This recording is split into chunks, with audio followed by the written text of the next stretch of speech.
আমার বিয়েটা হয়েছে 13 বছর আগে। বিয়েটা পারিবারিকভাবে হয়। বিয়ের ঠিক পরের দিনই আমি জানতে পারি আমার হাজবেন্ডের সাথে একজনের বিয়ের কথা ছিল, কিন্তু বিয়েটা ছোট্ট একটা কারণবশত হয়নি। আস্তে আস্তে দেখি মেয়েটা ওকে প্রতিদিন কল মেসেজ দেয়। তখন আর আমার বুঝতে বাকি রইল না তাদের মাঝে প্রেম হয়ে গেছে। আমি ওকে জিজ্ঞেস করাই সে বলছে সে নাকি মেয়েটাকে বলছে ওর বিয়ে হয়ে গেছে, কিন্তু বিয়ের 7 মাস পর্যন্ত এরকম মেসেজ কল দেখে আমি নিজে নাম্বার লুকিয়ে নিয়ে ভদ্র ভাষায় জানিয়ে দেই যে আর যেন বিরক্ত না করে। আমার বিশ্বাস ছিল মেয়েটা তার সাথে আর যোগাযোগ করেনি। আমি ব্যাপারটা মেনে নিয়ে চলতে থাকি, কিন্তু খেয়াল করে দেখি আমার হাজবেন্ড আমার সাথে রোমান্টিক না। আমার প্রতি তার বরাবরই ফিলিংস কম। বিয়ের পর নিজ থেকে না চাইলে বা নিজে যদি না বলি যে চলো আজকে আমার ট্রিট, তখনই শুধু আমাদের বাহিরে যাওয়া হতো। বলা যায় যে সবকিছুই তাকে মনে হয় বাধ্য করে করা হতো। এই 12 বছরে সে শুধুমাত্র একবার আমায় কক্সবাজার নিয়ে গেছিল। ভরণ পোষণ কিছুই দিত না, কারণ আমি জব করতাম। তার একটা অভ্যাস ছিল কোনো কারণ ছাড়াই মাঝে মাঝে কথা বলা বন্ধ করে দিত,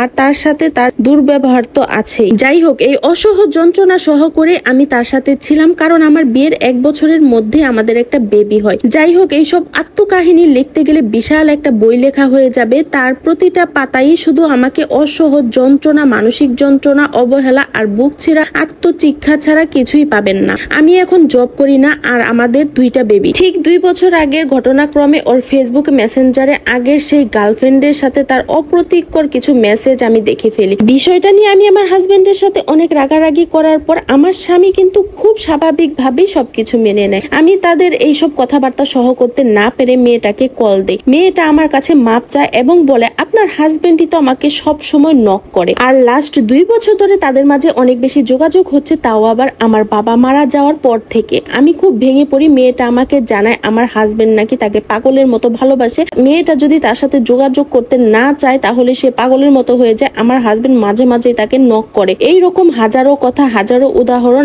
আমার হাজবেন্ডকে জিজ্ঞেস করে। সে উল্টো আমাকে জেরা করে যে আমি কেন স্পাইগিরি করতেছি। তার যা খুশি সে তাই করবে। সে কাউকে মানে না, এবং কি তার বাবা মাকেও না। সে আরো বলে যে পোষালে থাকো, না হলে যেখানে খুশি সেখানে চলে যেতে পারো। সেই দিন খুব ভালো মতো বুঝতে পেরেছি যাকে 10 বছরেও মন থেকে সরাতে পারেনি সেখানে আমি কিভাবে জায়গা পাবো। লাস্ট 7 বছর থেকে সে বিছানা আলাদা করে ফেলে, কারণ তার নাকি ঘুম হয় না। সকালে অফিস করতে হয়, না ঘুমালে তার প্রেসার বেড়ে যায়। তার পরিচিত সবাই নাকি আলাদা ঘুমায়। আমার বাবা নেই, আমি এখন জব করি না। তার উপর আমার ছোট ছোট 2টা বাচ্চা। শ্বশুর বাড়িতে জানিয়েছি, বাবার বাড়িতেও জানিয়েছি। সবাই শুধু বলে মানিয়ে চলতে বাচ্চাদের জন্য। আমার খুব কাছের বন্ধু যারা আমার ব্যাপারে জানে, তারা আমার এই কঠিন পরিস্থিতি দেখে বলে আমি যদি পরকীয়াও করি তবুও নাকি আমার দোষ হবে না, কিন্তু আমার পারিবারিক শিক্ষা আমাকে শেখায়নি। আর এভাবেই এত মানসিক অত্যাচারের ভিতর দিয়ে আমি 12টা বছর কাটিয়ে দিয়েছি, কিন্তু আজকাল আমি আর নিতে পারছি না। কথায় কথায় দোষ ধরা, তার কথার উপর কোনো কথা বলা যাবে না, এসব আমার আর সহ হচ্ছে না। সহের বাইরে চলে গেছে। সেই দিন তার মুখের উপর একটা কথা বলাতে আমার ছোট বাচ্চাটার সামনে আমাকে মেরে ফেলতে চেয়েছিল। তার চোখে মুখে আমার প্রতি এত ক্ষোভ, এত ঘৃণা আমি আগে কখনো দেখিনি। আমি সেই দিন শুধু অবাক হয়ে তাকিয়েছিলাম তার দিকে। কথা বলার শক্তি হারিয়ে ফেলেছি।